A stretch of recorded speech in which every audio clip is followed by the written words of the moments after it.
I'm Carrie Green, and I was born in a little town called Bladenboro, North Carolina. And as a child, being raised, I walked the dirt roads because they weren't paved then, but thank God now they're paved down there. But it was a nice place to grow up. It was my grandparents, my mother's my mother's side, and it was just wonderful growing up down there because you're away from everything, and they owned the property. They had over 35 acres, Wow. and I worked in tobacco. I went in the cotton field one time, and a cottonworm stung me, and I came out of the field and didn't go back. No more for That you. was enough for me, just that once with the cotton. But I did work in tobacco to earn enough money to buy me a bicycle. That is so cool. Yeah. Me and my sister, the bicycle was for me and my sister. But since we worked hard and got one, had enough money for one bicycle, my parents bought the other one. Very So we cool. both had bicycles.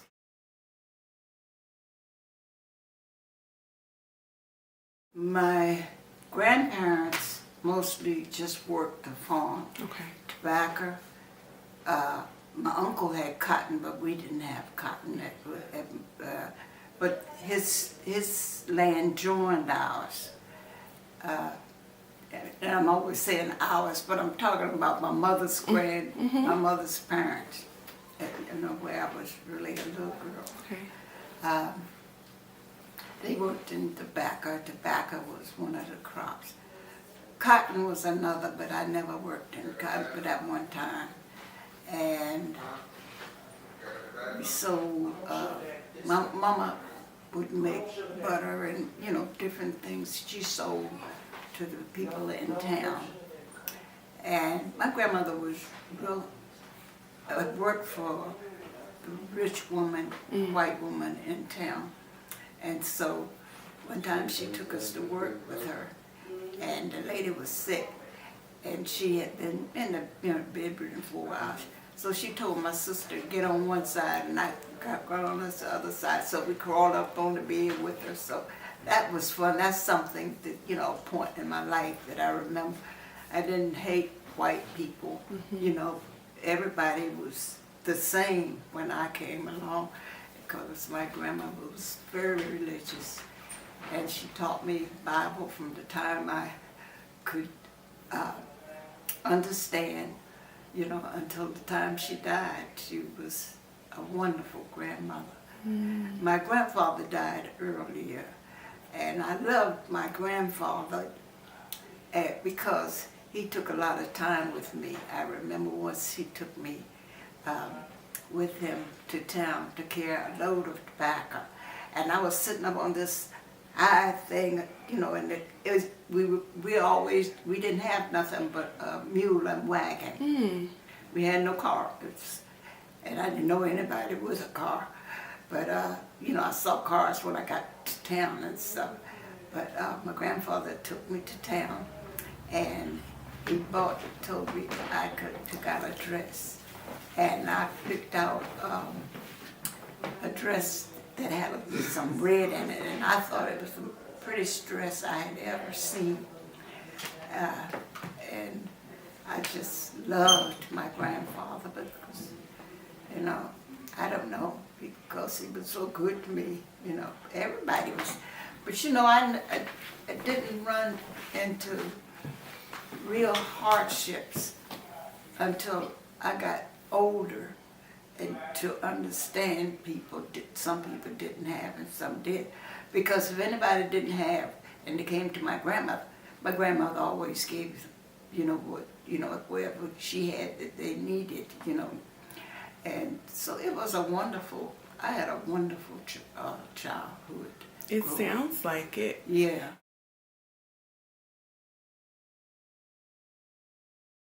And how old are you? I'm 91. So what year were you born? 1927. So 1927. So I'll be 92 this year. So were your grandparents born into slavery or were they born free? They, as far as I know of, all of them were free, except on my father's side. Mm-hmm. I think Papa was his grandfather. He had run away from somewhere and came to North Carolina where we were. But that was on my father's side. It wasn't many people on my father's side that I knew. Mm-hmm. I knew, let's see, the daddy and Harriet. She was Daddy's sister, and I don't think there was any more of the people on my father's side that I knew. But my mother's side is big. Mm-hmm. They're here and everywhere. You know, I mean, they're spread it all over the country. And like my children now are spread it all over the place.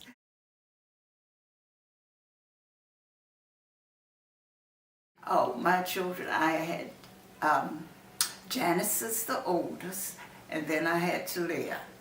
And Talia was one of those children that was kind of sickly like, but Janet, you know, I never had any problem with Janice. Anybody could take her and care of what they wanted to. But with Talia, I had to be real careful with her because she was allergic, I guess, to about everything, you know. So I was very particular with her.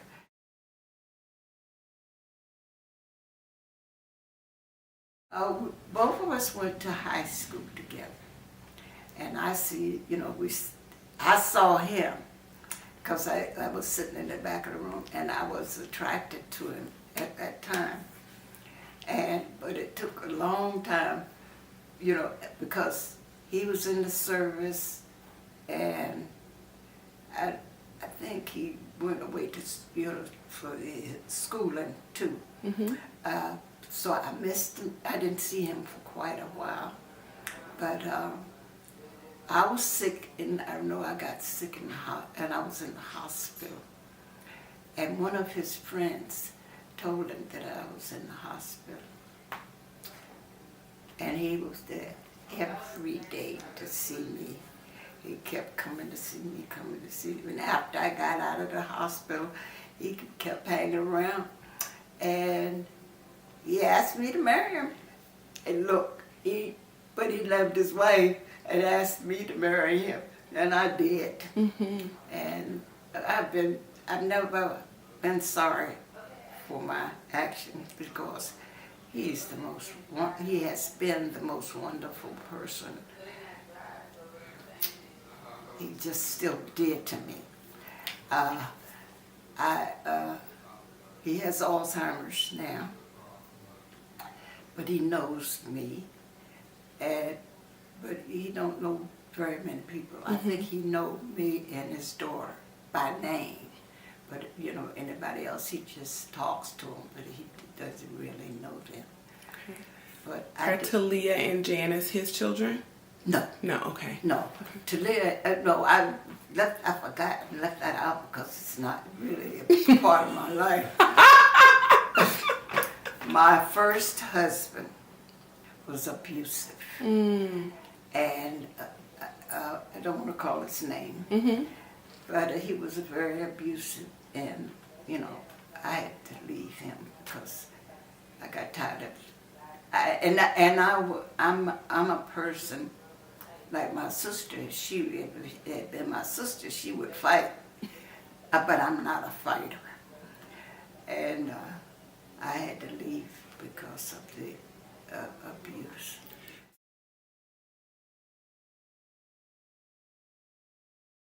No, I didn't. I took some subjects, but you know, to say that I went to college, no, I didn't go and get, you know, the advanced learning in college. I have been to some classes, but I didn't, you know, really mm-hmm. take a college course.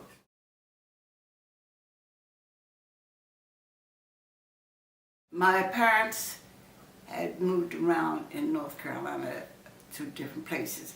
And then I don't know how they got to D.C. But, you know, we were with my grandparents most of the time while they were looking for a place. And then when my parents found a house, they brought us to D.C. And Jenny and I went to school here. So I went to I went to Stevens Elementary and Cardozo High School. And both of those were really good schools, and I enjoyed them.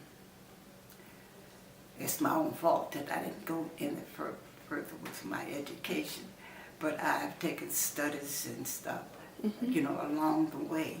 So I know how to manage money and to take care of things.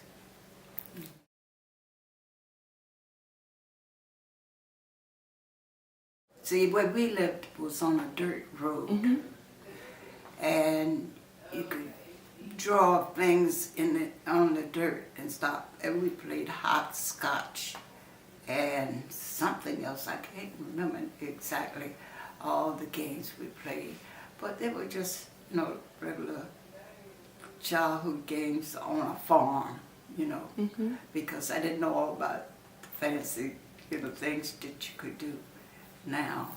But I think I've had a good upbringing and with family and friends, you know.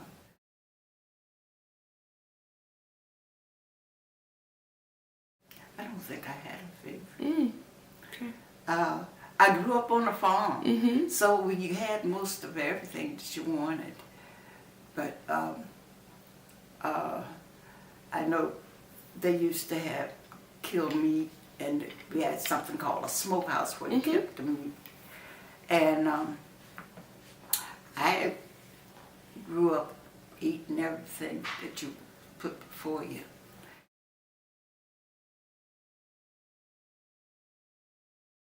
I was sick and in the hospital one time, and the lady next to me was blind.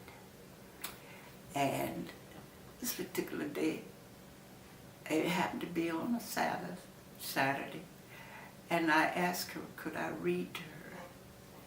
And she said, oh, I like that. So I read to her, and that's when I found out that we were supposed to keep the Sabbath day holy. And ever since then, I mean, when I got out of the hospital, I knew one friend that went to church on Saturday, and he told me where his church was.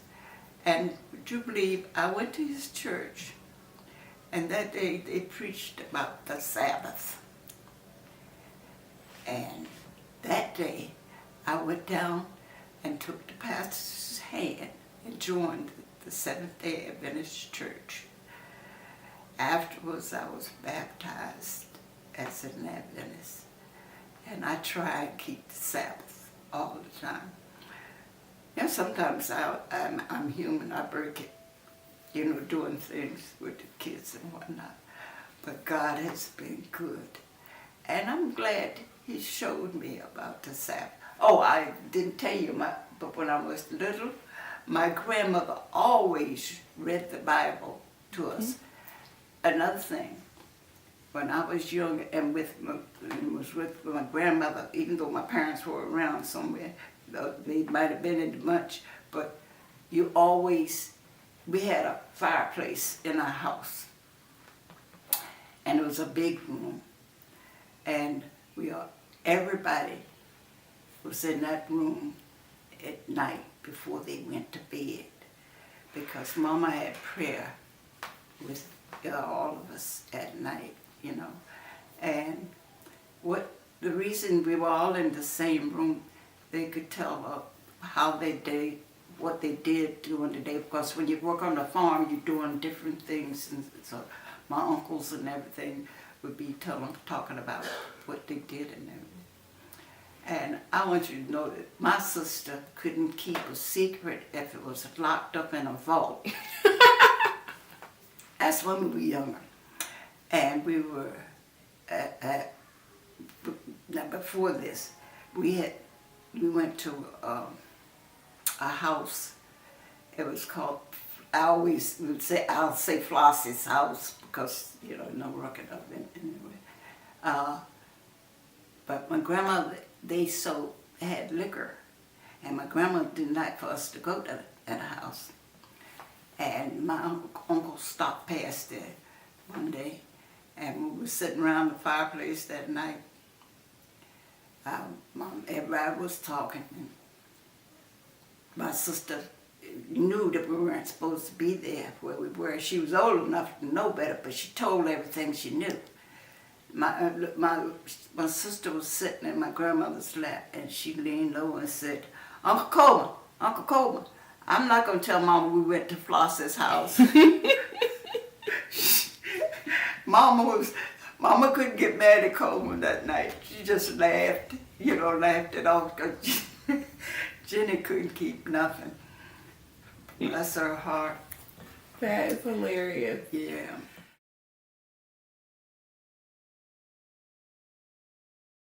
It was always clerical. But I can't remember all the places because if something came along that I felt was better, I'd just move on. Census Bureau was one of the places. And I enjoyed it at the Census Bureau. And I guess I enjoyed it so much because the lady that was my supervisor, she was white lady. She used to, maybe you never heard this saying, but she used to call me her young'uns. And nobody better not do nothing to me. And I know one day I was walking down the hall, and this white man hit me on my butt. But he had a paper rolled up. The paper hit me. He didn't put his hands, but the paper hit me on my butt. And I reacted. I slapped him as hard as I could. And you know, the census building had long rooms that you were in.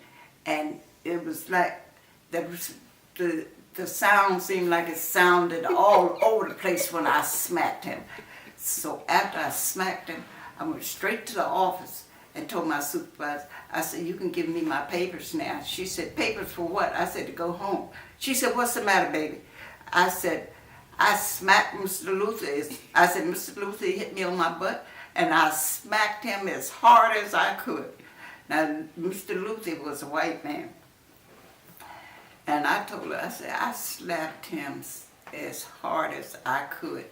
And then I'm telling you, but give me my papers. She said, if anybody get in the papers, it's going to be Mr. Luther. He had no business with his hands on your butt. Yes, yes. So even back then, it was, you know, there were people that looked out for us, you know.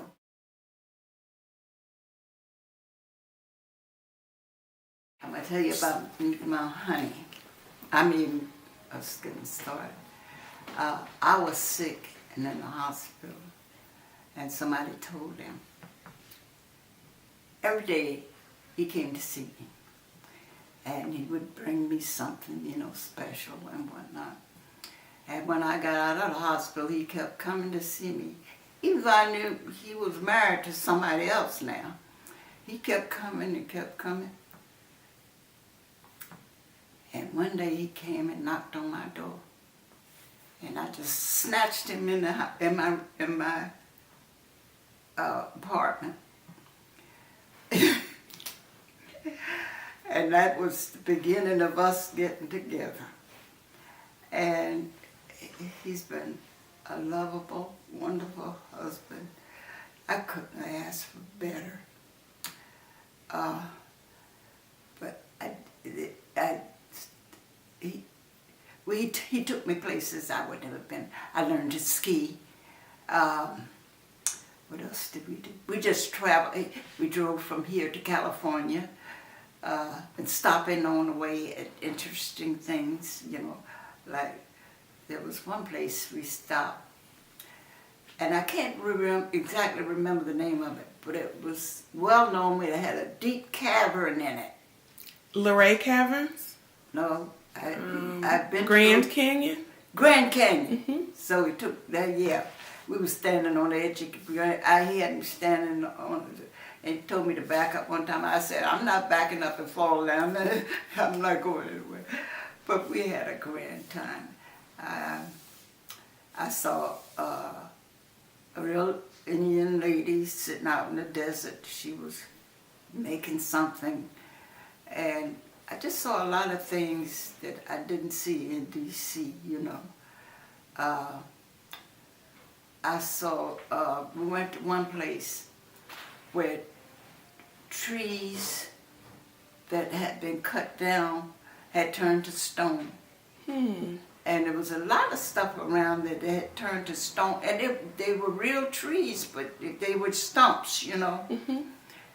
And I can't think of the name of the place, but I've seen quite a few things that I can't think of the name of. But you can still you can still see them in your mind. Yes, and I can be there, you know, because everywhere we went, we drove from here, like I said, he took me from here to California, a car, and we stopped every night at some place.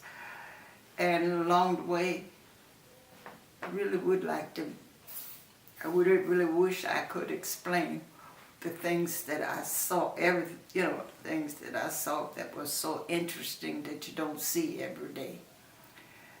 But I thank God for him, because I know, you know, just living my life the way I was, I would have never seen those things or done those things if it hadn't been for him.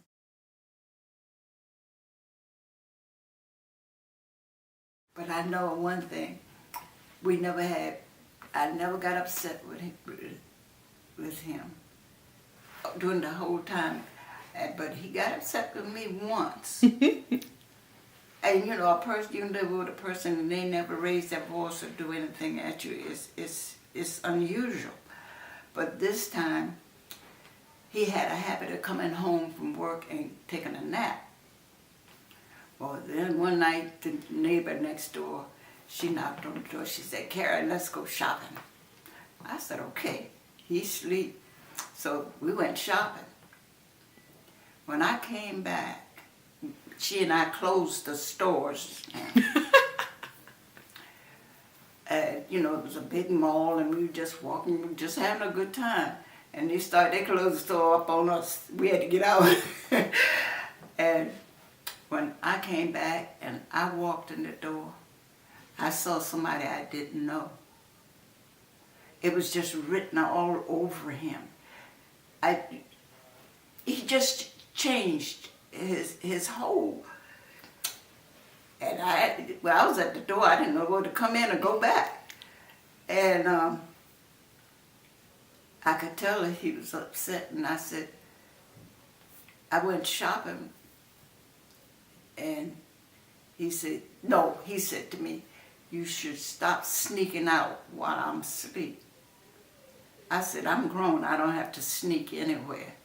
I wasn't sneaking, but I went to the shop with my next door neighbor. I called her name. I can't even remember her name now. But I told him we went shopping, and the stores closed up on us.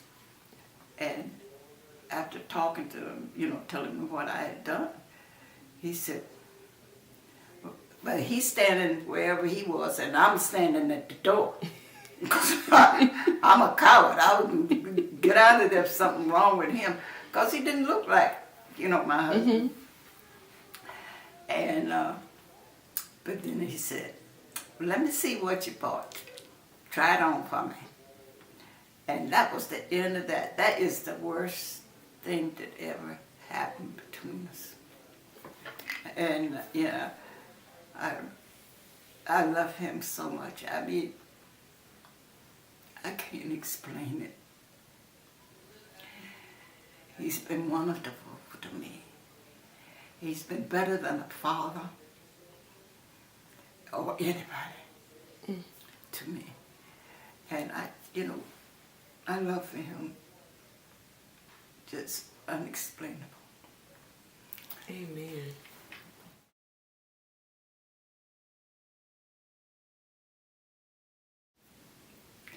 I guess the day I got married. And I thought then he belonged to me, you know. And I'm still proud of him, you know. My husband, before he had Alzheimer's, he was a wonderful person. He was more educated than I am, because he went on to college and stuff. But he's never mentioned, you know, we never had a disagreement about our education or nothing. I think the only disagreement is that one I told you about. Other than that, you know, everything has been smooth until Alzheimer's started happening. And I had heard of Alzheimer's, but to see it in action is a whole different ballgame. Yes, and with someone you love so dearly. It's a terribly, terrible thing to happen to any person. Any person. Yes, ma'am. Because it takes their life away from them. Yeah.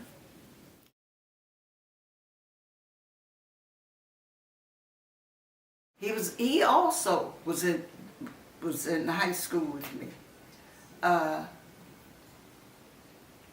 I don't know, after a while, I know he became a fireman.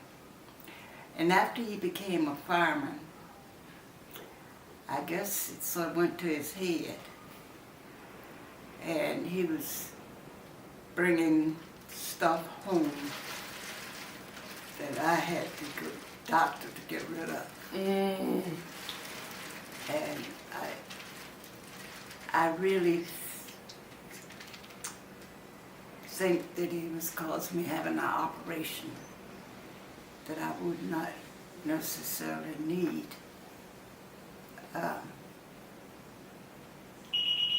But for a long time, that did something to me. I felt like I was I'll tell you what I call myself, a piece of a woman. Just because I couldn't reproduce like everybody else. It really does something to you when somebody else causes you to do that.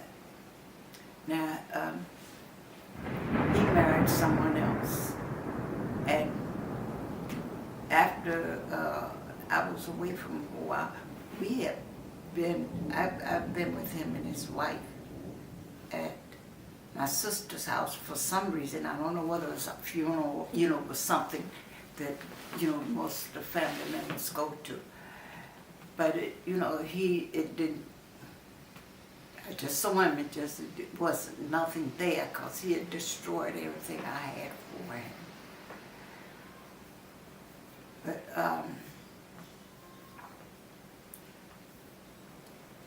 first, when I really get depressed when I think about my first marriage.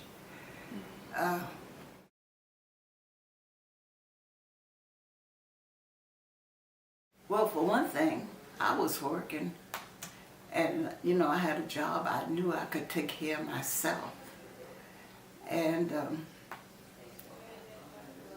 I don't really know what really hit me to make me move, get away from him. But I knew I didn't want to live that way anymore. But I had 2 girls, but I had a job and I could take care of them. So I left, and I just supported myself ever since. Until I married Isaiah. He has been the love of my life and has supported me. It has taken me places I never probably would have gone. That's so amazing.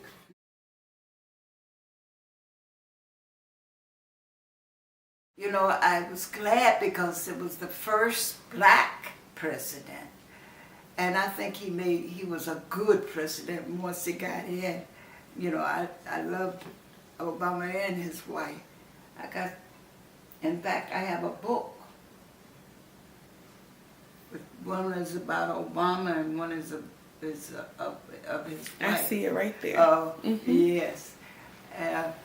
But I loved them as, I think they did a wonderful job. If we had someone in there now that was doing it would be much better. You're right. I don't think, talking about president, I don't think much of the one we have.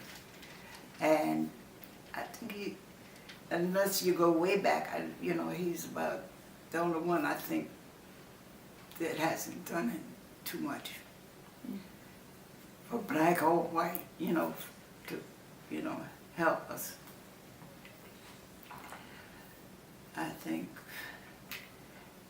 think he's in there because of his money and nothing else. I don't really think he has good sense, common sense. People can have all the money in the world, and if they don't have no sense, they're not very much. And I feel like that he's been the worst president that we've had. I don't think too many people with good sense would disagree with you there.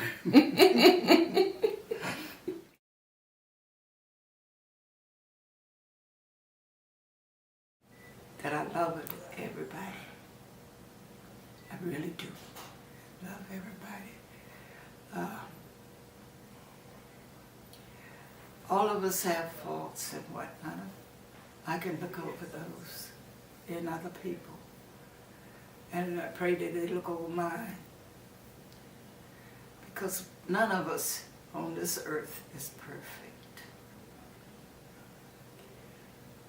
And I haven't got so much religion that I don't know. I know that I'm not perfect. Some people have, feel they've got it all. No, I haven't got it all. I'm waiting for my crown. And I don't think this earth can give it to me. Although I love my children and most people that I meet, I don't know that I have any enemies. But I have people that don't like me, very much. And I try to avoid them as much as I can.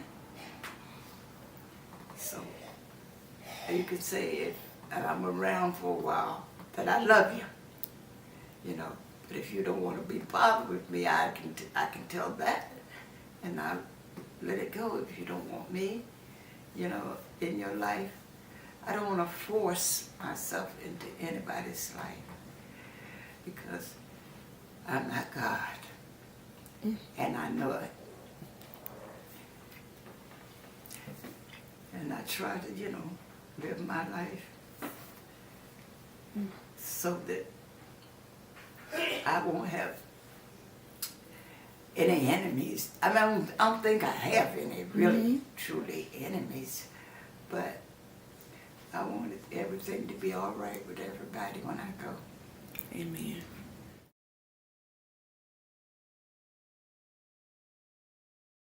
My mother was a strong woman. She didn't take no tea for the fever. She'd get your butt in a minute. And all the grandchildren can tell you, every one of them tell you that my mother, I don't think it's none of my children that my mother didn't get.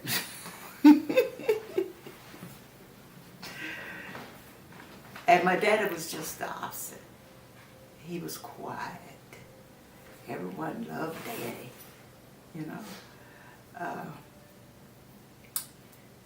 He was special. What are your parents' names? My mother's name was Alice, and my father's name was James. Hester. But, she was a secretary before she became a Hester. And did your parents go to school? well, they went, my mother and father went, but they didn't go that far because now let me tell you about that. I remember going to the schoolhouse down there. It was a little building beside the church. I mean, and it was run, I guess, by people that had something to do with the church or someone who had education in the neighborhood. I remember they used to have different teachers from different places to come in and teach. But it was a small community, so it just was a little place. I don't think I learned anything there. No, I'm serious. I went to school, but I can't think of anything that they taught me. I think most of the things that were important I learned in D.C. When you got to Stevenson and then Coolidge. D.C. Okay.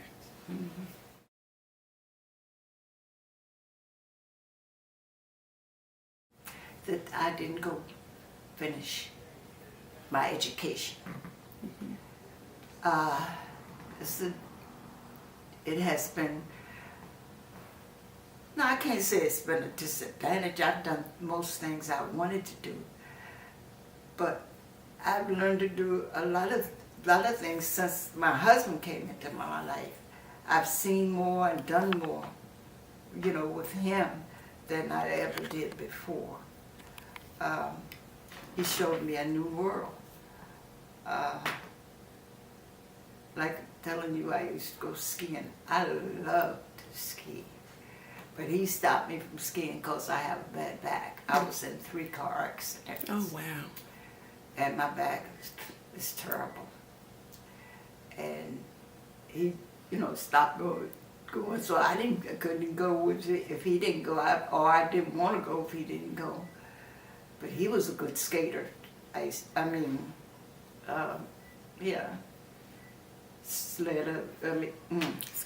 Skier. He was very good. Now it was a place called North Face where we used to go. It's in Virginia somewhere, but there was, where the lodge is, and you begin to ski and stuff. Well, there was another part of it that was for real skiers. And he used to go over there. I went over there once and got knocked down and didn't go anymore. But I learned, I could ski wherever I wanted to go elsewhere. But North Face was like more for the best skiers. But I could hold my own on the skis. Yeah. I skied, I roller skated. I just like to do things, and I got a chance to do most things that I wanted to do. That's awesome. I think.